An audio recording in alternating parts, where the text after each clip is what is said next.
ജനാധിപത്യത്തിൻ്റെ സൗന്ദര്യം അതാണ് നാം ഈ കാണാൻ പോകുന്നത്.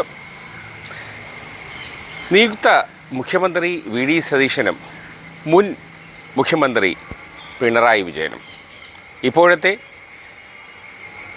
മുഖ്യമന്ത്രി കഴിഞ്ഞ പ്രതിപക്ഷ നേതാവായിരുന്നു, കഴിഞ്ഞ പ്രതിപക്ഷ നേതാവ് ഇപ്പോൾ മുഖ്യമന്ത്രിയുമായിരിക്കുന്നു. കേരളത്തിൻ്റെ ചരിത്രത്തിലെ ഒരു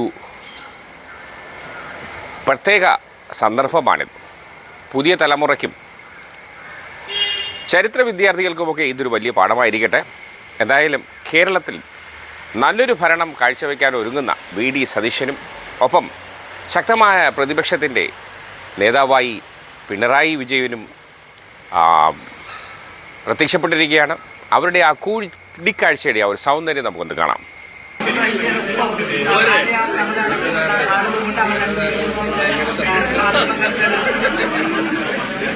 ശരി,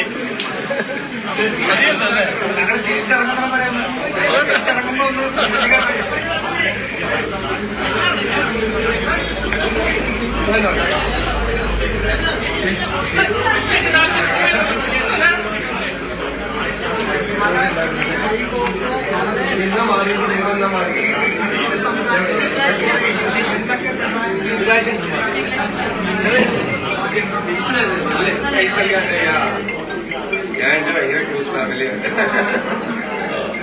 ഇത് പഴയ വത്സല അല്ലേ? ഹലോ, ടെൻത്തിലേക്ക് ആകിപ്പോലെ CBSE ആണോ? എവിടെയാണ്? ഞാൻ 4ാം സർവോദയാണ്. ഇത്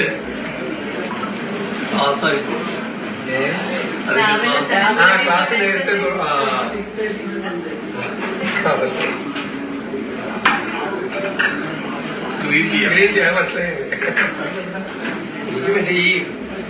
എന്റെ ഇഷ്യൂ ഉണ്ട്.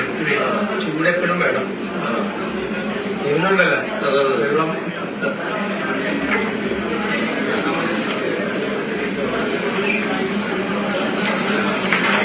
ഗ്യാസ് വന്നില്ല. ഇന്നലെ പോയത് ഞാൻ വിളിച്ചത് കിട്ടിയില്ല. ഇന്നലെ ഞാൻ ട്രൈ ചെയ്തു. കമ്മിറ്റി അവിടെ അല്ലേ? കോഴിക്കോട് ജില്ല അല്ലേ? ഞാൻ ഷുഗർ ഉപയോഗിക്കുന്നു. 25 കൊല്ലോട്ട് ഉപയോഗിക്കുന്നു. ശബ്ദം ഫോൺ ചെയ്യണത് തന്നെ രാവിലെ ഒരു 5 മണിക്ക് പറയുന്നല്ലേ, രാത്രി 12 മണിക്ക് ഗൾഫ് വരെയൊക്കെ രാത്രി വീഴും. നിങ്ങൾ കുറച്ച് കൺട്രോൾ ചെയ്യണം. ഞാൻ ജീവന് നല്ല ചിട്ടകളാണ്. എനിക്കറിയില്ല.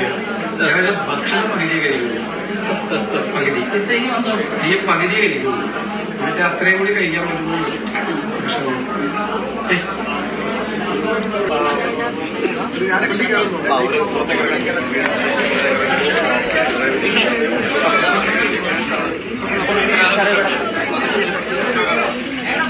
സംസാരിക്കാൻ വേണ്ടി രണ്ടുപേരും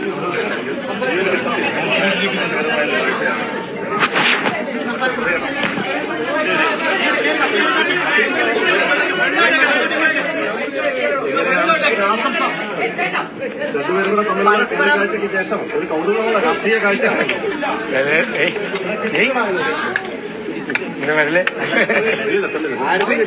ഞങ്ങളിവിടുന്ന് പറയായിരുന്നു, പരസ്പരം സഭയ്ക്കകത്ത് പലതരത്തിൽ പോരടിച്ച ആളുകൾ വളരെ സൗഹാർദ്ദമായി കൈകോർത്തകത്തേക്ക് പോകുന്ന നല്ലൊരു മനോഹര കാഴ്ചയായിരുന്നു. മാത്രമല്ല രണ്ടുപേരും സീറ്റ് മാറി അപ്പുറപ്പുറമായിട്ടിരിക്കുകയാണ്.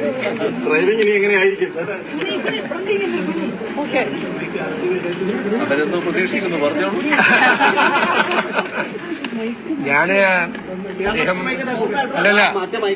ഞാൻ അദ്ദേഹത്തെ കാണാൻ വന്നത്, അദ്ദേഹം കേരളത്തിലെ രാഷ്ട്രീയ നേതാക്കളിൽ ഏറ്റവും സീനിയർ ആയിട്ടുള്ള ഒരാളാണ്. 10 വർഷം മുഖ്യമന്ത്രിയായിരുന്ന ആളാണ്. 16 വർഷം പാർട്ടി സെക്രട്ടറി ആയിരുന്ന ആളാണ്. പരിണതപ്രജ്ഞനായ ഒരു രാഷ്ട്രീയ നേതാവാണ്. അപ്പൊ നമ്മളൊരു പ്രധാനപ്പെട്ട ദൗത്യം ഏറ്റെടുക്കുകയാണ്. മാത്രമല്ല അദ്ദേഹം പ്രതിപക്ഷ നേതൃസ്ഥാനത്തേക്ക് കൂടി വരികയാണ്. നമ്മുടെ കേരളത്തിന്റെ കാര്യങ്ങൾക്ക് വേണ്ടിയിട്ട്, പ്രധാനപ്പെട്ട കാര്യങ്ങൾക്ക്, എല്ലാ കാര്യങ്ങൾക്കും ഒരുമിച്ച് നിൽക്കാൻ പറ്റില്ല. രാഷ്ട്രീയമുണ്ട് ഉറപ്പായിട്ടും. പ്രധാനപ്പെട്ട കാര്യങ്ങൾക്ക് വേണ്ടിയിട്ട് ഒരുമിച്ച് നിൽക്കാൻ നമുക്ക് പറ്റണം. അത് പറ്റുമെന്നാണ് എന്റെ പ്രതീക്ഷ. ആ കാര്യത്തിൽ അദ്ദേഹത്തിന്റെ പിന്തുണ കൂടി ഞാൻ അഭ്യർത്ഥിച്ചു. വികസന പദ്ധതികൾ സർക്കാർ മാറ്റുന്ന ഒരു സാഹചര്യം അങ്ങനെ ഉണ്ടാവും. ഒരു മുന്നണി സർക്കാർ കൊണ്ടുവന്ന വികസന പദ്ധതികൾ പിന്നീട് അടുത്ത സർക്കാർ ഒരു കാരണവശാലും മാറ്റില്ല. അത് മാറ്റുന്നത് ഗവൺമെന്റുകൾ എന്ന് വെച്ചാൽ കണ്ടിന്യൂവേഷൻ ആണ്, തുടർച്ചയാണ് ഗവൺമെന്റുകൾ.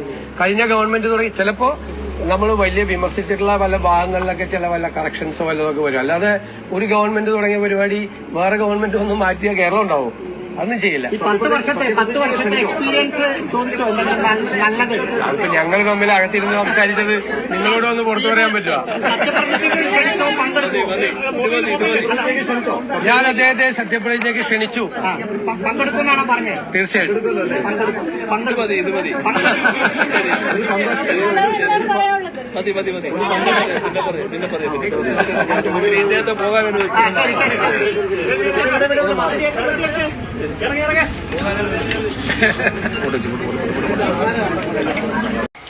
വരും ദിവസങ്ങൾ എന്തായാലും കേരള ജനതയ്ക്ക് വളരെ പ്രാധാന്യമേറിയ ദിവസങ്ങളാണ്. നല്ലൊരു കേരളം കെട്ടിപ്പടുക്കാൻ ഭരണ പ്രതിപക്ഷ അംഗങ്ങൾക്ക് സാധ്യമാകട്ടെ എന്ന് പ്രാർത്ഥിച്ചുകൊണ്ട് പ്രത്യാശിച്ചുകൊണ്ട് നല്ലൊരു ദിവസം ആശംസിക്കുന്നു. മറ്റൊരു വാർത്തയുമായി നമുക്ക് വേഗം കണ്ടുമുട്ടാം. അതുവരെ ഗുഡ് ലക്ക്.